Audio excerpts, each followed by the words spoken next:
Assalamualaikum warahmatullahi wabarakatuh. Alhamdulillah wa syukurillah, la haula wa la quwata illa billah. Selamat datang para siswa di channel Pemuda Berkemajuan, channel yang berisikan tentang pendidikan, dakwah, dan teknologi. Sebelum kita melangkah lebih jauh, saya ingatkan yang belum subscribe channel ini silahkan subscribe, karena subscribe itu gratis. Para siswa semuanya, kemudian saya juga ingin mengucapkan selamat tahun baru Islam 1442 Hijriah. Tidak ada doa paling mulia selain semoga kita diberikan kekuatan untuk beristiqomah di jalan Allah Subhanahu wa Ta'ala.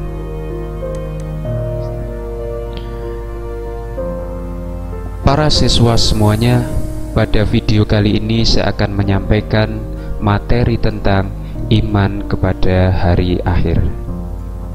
Materi ini masuk pada ranah akidah atau keyakinan.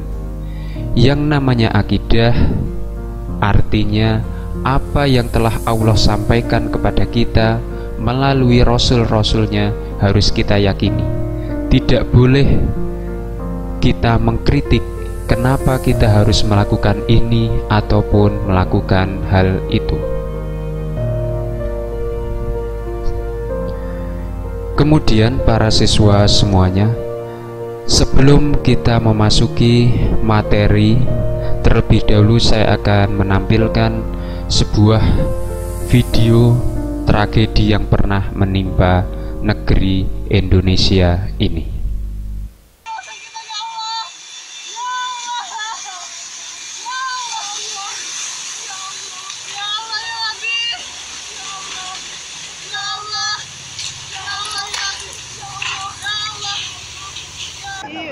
Kenapa kita mau turun? Ini goyang, ini goyang. Mau mati kita.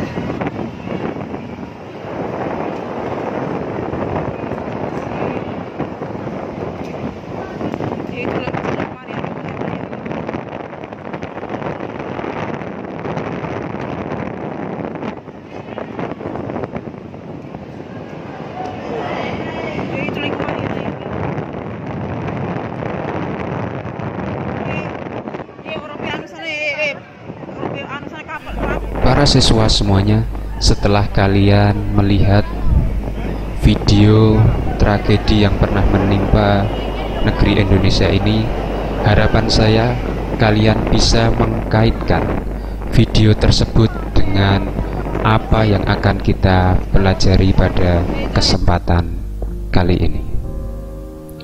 Selanjutnya, yang perlu kita ketahui adalah makna iman kepada hari akhir. Menurut bahasa, iman adalah percaya atau meyakini. Sedangkan hari akhir adalah di mana seluruh alam semesta akan hancur dan ketentuan kapan terjadinya sudah dirumuskan oleh Allah Subhanahu wa Ta'ala. Sebagai manusia, kita tidak akan pernah tahu kapan itu akan terjadi. Kemudian, menurut istilah, iman kepada hari akhir ialah meyakini dan mempercayai bahwasanya hari akhir itu pasti akan tiba, yang sesuai dengan keterangan-keterangan Allah melalui firman-firman-Nya dalam Al-Quran. Yang selanjutnya, hari akhir menurut ilmu pengetahuan. Yang pertama, menurut ilmu geologi.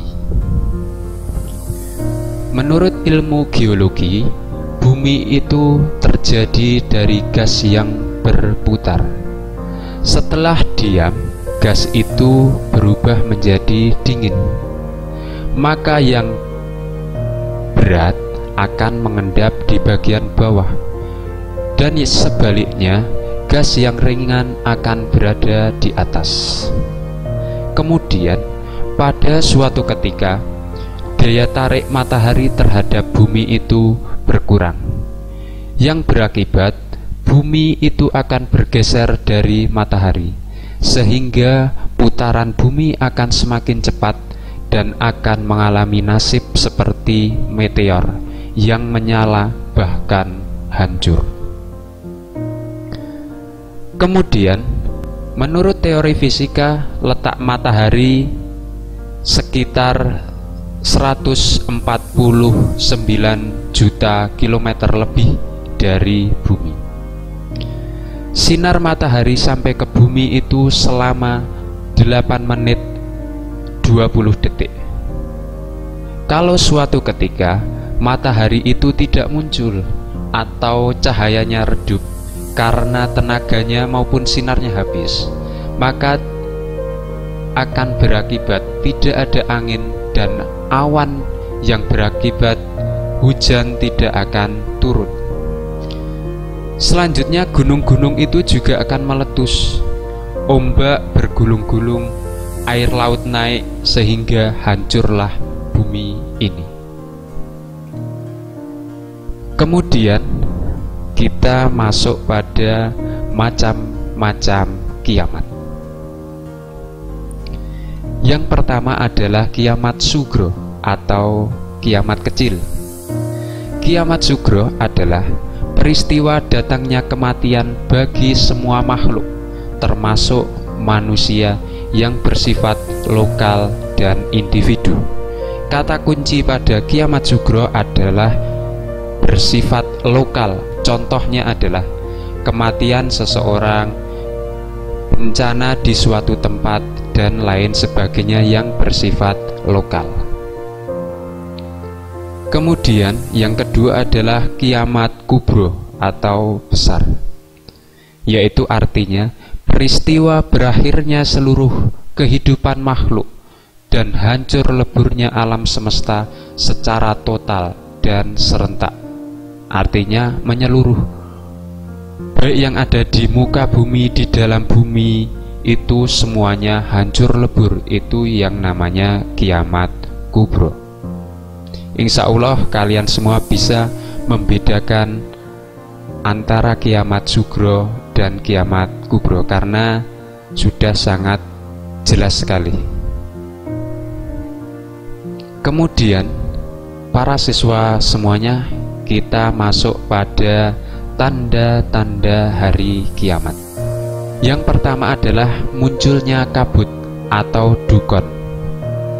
Terdapat dalam Quran surat Ad-Dukhan ayat 10-11. Nanti kalian bisa buka sendiri di Al-Quran kalian masing-masing. Kemudian yang kedua adalah munculnya Dajjal.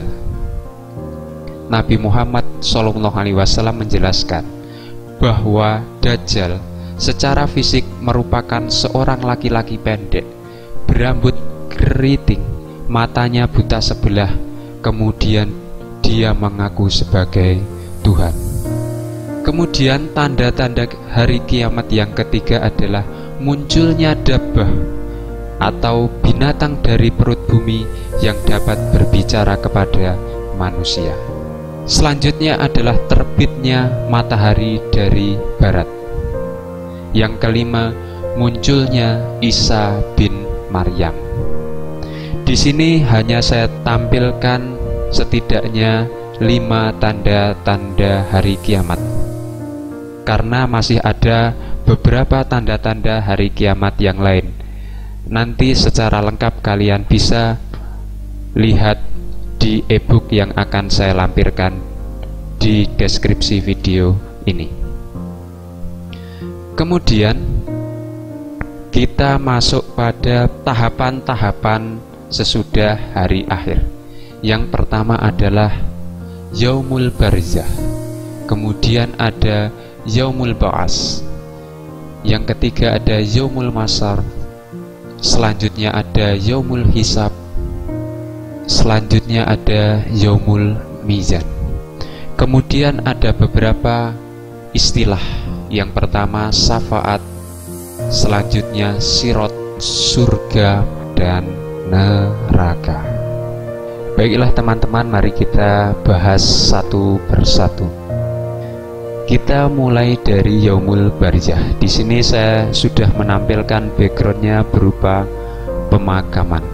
Otomatis kalian sudah sedikit-sedikit mengetahui apa itu Yaumul Barzah dengan melihat background atau gambar ini. Yaumul Barzah adalah hari penantian seluruh umat manusia yang telah meninggal, yaitu nanti masa dibangkitkan manusia dari alam kubur untuk menghadap Allah guna mempertanggungjawabkan seluruh amal perbuatan ketika hidup di dunia. Kemudian kita masuk pada Yaumul Ba'ats. Artinya adalah hari dibangkitkannya manusia dari alam kubur.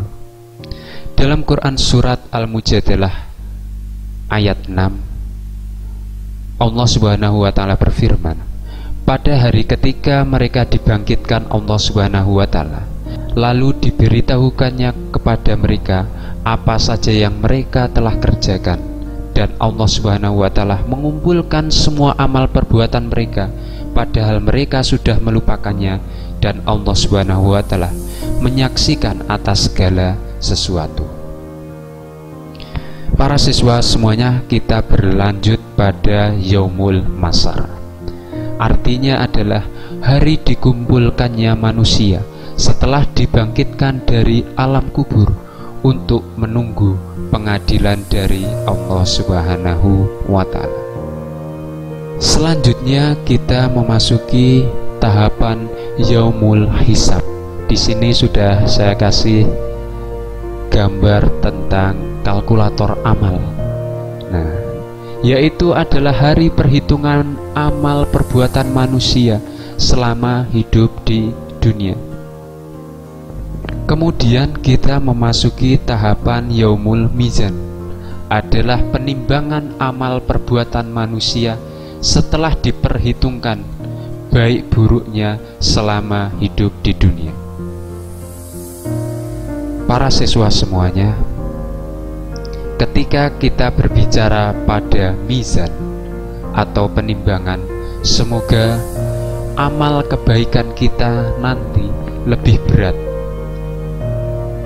daripada dosa-dosa yang pernah kita lakukan di dunia ini. Amin ya robbal alamin. Kemudian kita berlanjut pada istilah sirat. Sirat adalah jalur atau jalan penentu dari masing-masing manusia setelah dihisab dan ditimbang amal baik buruknya. Kemudian kita beralih pada istilah syafaat. Syafaat adalah pertolongan yang diperoleh umat manusia yang beriman, yaitu orang yang beragama Islam dan ihsan.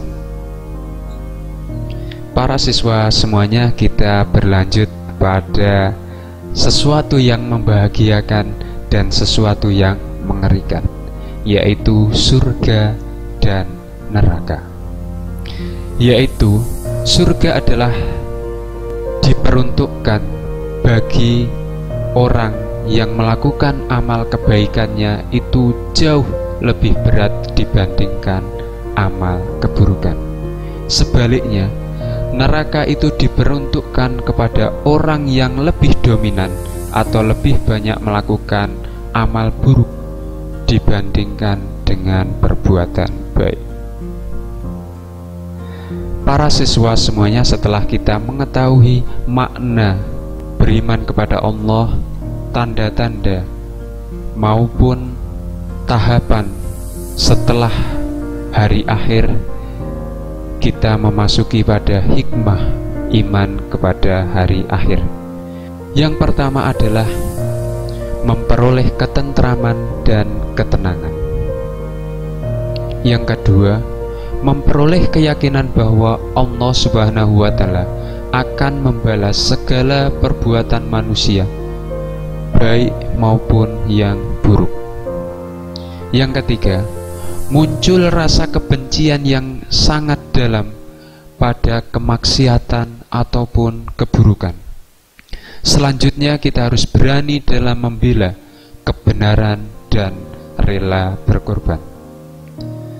Dan kita tidak boleh iri terhadap kenikmatan yang orang lain dapatkan. Yang terakhir dari hikmah iman kepada hari akhir adalah terhindar dari sifat tamak, rakus, serta gigir. Para siswa semuanya, kemudian kita lanjutkan pada perilaku yang mencerminkan terhadap iman kepada hari akhir. Perilaku yang pertama adalah selalu berusaha melakukan amal soleh dan menghindari semua perbuatan yang bertentangan dengan norma agama.